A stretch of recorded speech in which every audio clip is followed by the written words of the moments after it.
Assalamu alaikum dear students. Today we had our fifth Zoom online class in which we discussed about the topic mixture, which belongs to chapter number 1. So here I am recapitulating the main points of the topic. So mixture are basically these are impure substances. In simple words we can say that these are the products made by combining two or more substances, and this combination is the physical combination.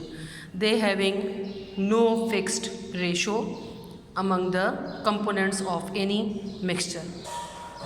Fixed ratio, I have discussed it earlier, that fixed ratio, for example H2O, it is a compound. So for the formation of water, two different gases, hydrogen and oxygen, combine in a fixed ratio, and that fixed ratio, that is 2:1, and make one molecule of water. So this is the fixed ratio which is necessary for the formation of any compound. But in case of the mixture, no fixed ratio is required. If we make salt solution, so we can add any quantity of salt in any quantity of water, it representing the salt solution or mixture. Is that clear? Now we also discussed the characteristics of some mixtures over here. So mixtures, these are, I have mentioned the examples: salt and water, it representing the mixture; sand and water, it representing the mixture. Alloys, I have already explained that it is the mixture of metals with other metals or non-metals. So it also representing the mixture of solid into solid. I have mentioned the example over here, that is the steel. Steel, it is basically the alloy of iron with nickel, chromium and carbon. So other properties of mixtures are, it consists of the elements, compounds or both. Is that clear? For elements you can also mention their basic units as atom. For compounds, their basic units as molecules as well. Then in the given diagram you can see that the first diagram, it shows the mixture of two elements. One is hydrogen gas, another one is the oxygen gas. The second one diagram, it show the mixture of coal and water, which representing that it is the mixture of an element and compound.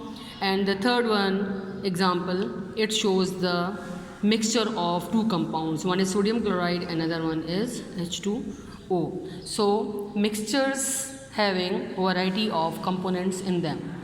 The components of mixtures do not combine in fixed ratio as they are physically combined. This we discussed earlier. Another important point for mixture is that the components of the mixture, they retain their individual properties as they do not undergo any chemical change. So their individual properties, they are retained. There will be no effect on their characteristics. Is that clear? I have mentioned the example here: salt and water. If we add, we obtain the salt solution. If we want to separate these two components, we simply boil that salt solution. As a result, the water evaporated and the crystals of the salts, they left behind in the container. So there will be no change in their characteristics. Components of the mixtures can be separated by the physical methods, and these physical methods which are applied for their separation are filtration, evaporation, distillation, etc. Then we discuss the types of mixtures. So mixtures can be classified into two main types on the basis of their appearance. First one, it is called as the homogeneous mixture. The second one, it is called as the heterogeneous mixtures. Homo means same and genus means composition. Homogeneous mixture means those mixtures which having the uniform composition. The components when combined, they appear in one form. While the heterogeneous mixture representing that hetero means different and genus means compositions. This type of mixture, whenever we can see the heterogeneous mixture, we can easily identify the components of these mixture because they having no uniform composition.